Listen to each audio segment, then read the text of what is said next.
Now, staying with this story then, efforts are underway to try and secure a ceasefire between Hezbollah in Lebanon and Israel.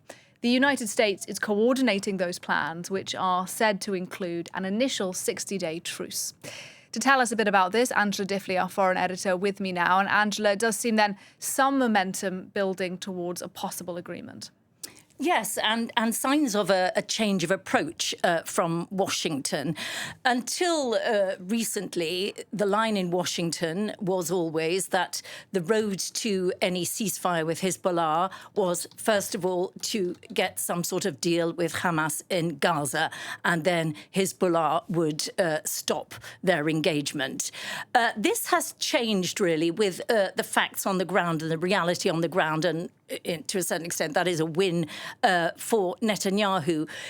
Yesterday, we heard Hezbollah's new leader, Naim Qassem, talking about saying that Hezbollah would continue its fight, that a ceasefire might be at some point, but it would be on the terms of Hezbollah. What is noticeable is that he at no point mentioned the situation in Gaza, and he appears to have delinked or be considering delinking the situation in Gaza from any possible ceasefire involving Hezbollah and Israel.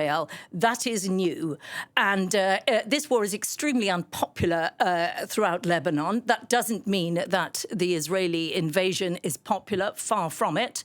But the war itself and Hezbollah's decision to involve itself on the side of Hamas is pretty unpopular amongst other groupings around Lebanon and even amongst many Shia. The feeling now is that it possibly might be the other way round. Some sort of deal with Hezbollah, if it can be achieved, might precipitate or accelerate the likelihood of a deal with Hamas in Gaza. What's the substance, the details of this apparent deal? Yeah, so as you say, a 60-day initial ceasefire. The idea would be that Hezbollah withdraw from southern Lebanon back up to beyond that line, which was the original intention in that 1701 resolution in the United Nations in 2006 when the Israelis last left Lebanon.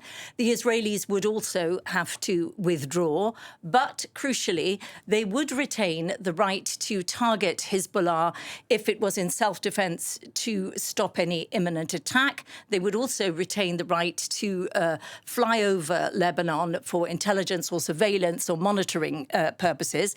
The US would be involved would preside a committee to monitor this, and the Lebanese army would be there to enforce it alongside United Nations peacekeepers. That is what is the draft. Is it likely, Angela, that either Israel or Hezbollah will accept this plan? Well, it's interesting that this deal was leaked. Many people suggest it might have been leaked by the some sort of Israeli source. It was leaked to Israeli media sources.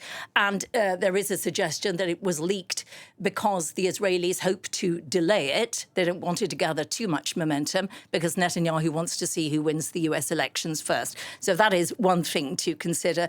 The other thing to consider is even though Hezbollah is severely weakened in Lebanon, it is still a major political force. There is no guarantee that Hezbollah politicians would accept these terms, and particularly those conditions where Israel would retain the right to target Hezbollah in self-defense ahead of any imminent attack, or to fly over Israel. It's by no means certain, but it looks like something is afoot. Angela Diffley, thank you very much indeed.